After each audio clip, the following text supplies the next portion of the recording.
Sexual passion, Schopenhauer once said, is the cause of wars and the end of philosophy. And maybe he was right. Because what if all this talk about men being driven by lust is just a distraction, a smokescreen for a far deeper manipulation? We've heard it 1,000 times. Men think with their lower heads, always ready, always chasing. But Schopenhauer didn't see this as a flaw of men.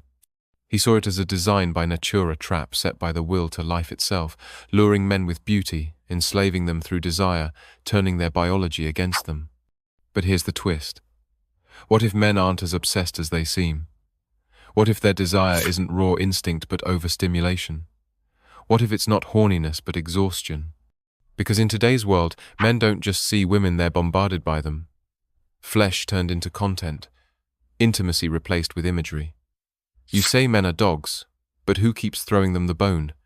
Schopenhauer warned. What is beautiful is not what is good, but what is useful to the will. And today, that warning has become prophecy. Modern femininity, whether knowingly or not, has learned how to weaponize the gaze. The male gaze became currency, and many women have learned how to spend it strategically, endlessly, and publicly. But this isn't liberation, it's exhibition, cloaked in the language of empowerment. You hear phrases like, if my body wants attention, why not let it? But this isn't confidence. It's not self-assurance. It's validation, hunger dressed up, filtered, and posted for likes. Femininity, once sacred, once quiet in its power, is now a brand, marketed, optimized, algorithmically approved. The mystery, gone. The depth, buried. The soul, forgotten. Schopenhauer didn't see love in this game. He saw reproduction dressed up as romance.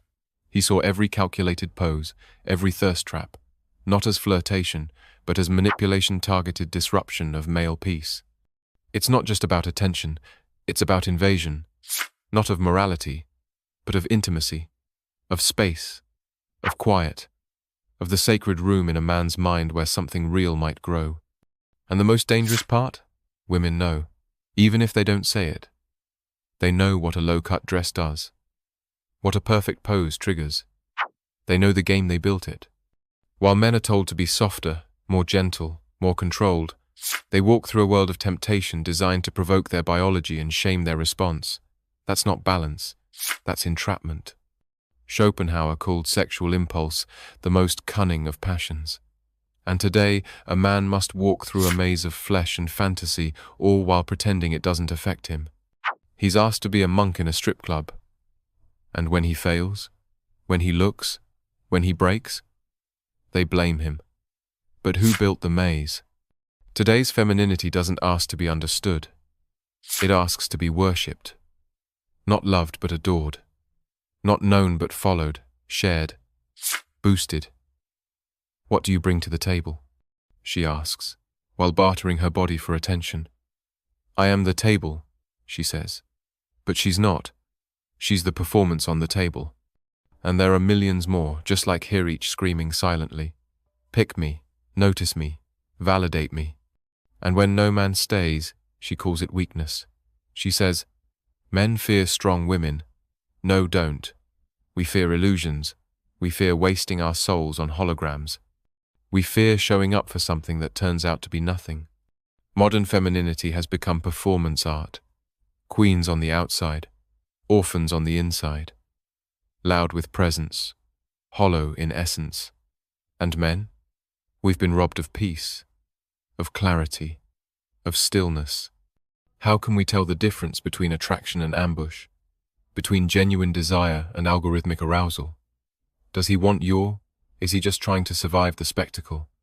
You want emotional connection, but you lead with exposure. You cry for intimacy, but give us pornography. And then you demand vulnerability from a man who's been at war with his senses since the moment he scrolled out of bed.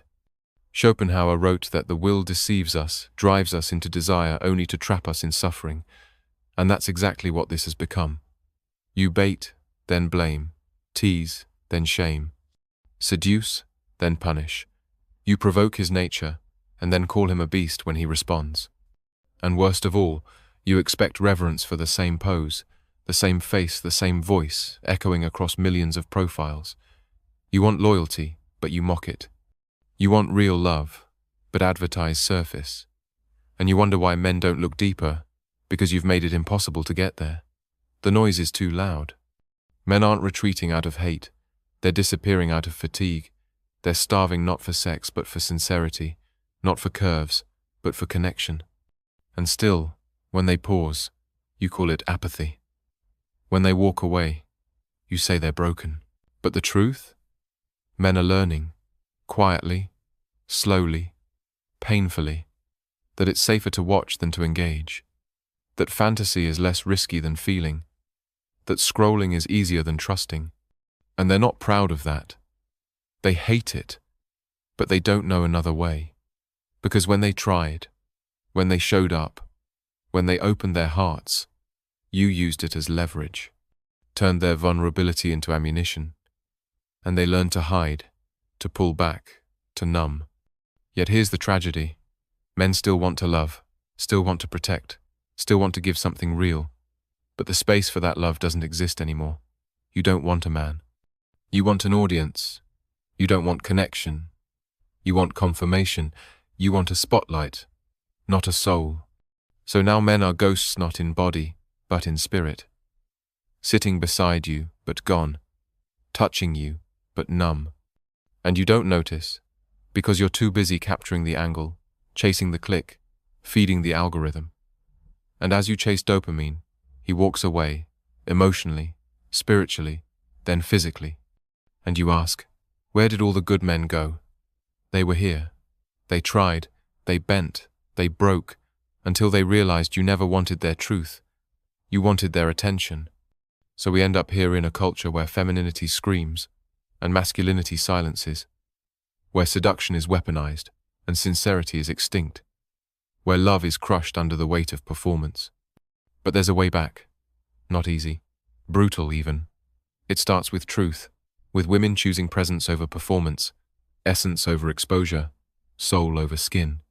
And when that happens, when you stop baiting his biology, you give him a chance to find his heart again. When you stop demanding attention, you might actually earn intimacy. And that's something no filter can fake. If this spoke to something in you, if it shook even one illusion, then let it. Share it. Let it echo. Not to shame, but to wake us up. Because men don't just need sex. They need truth. And so do you. And the healing? It starts there.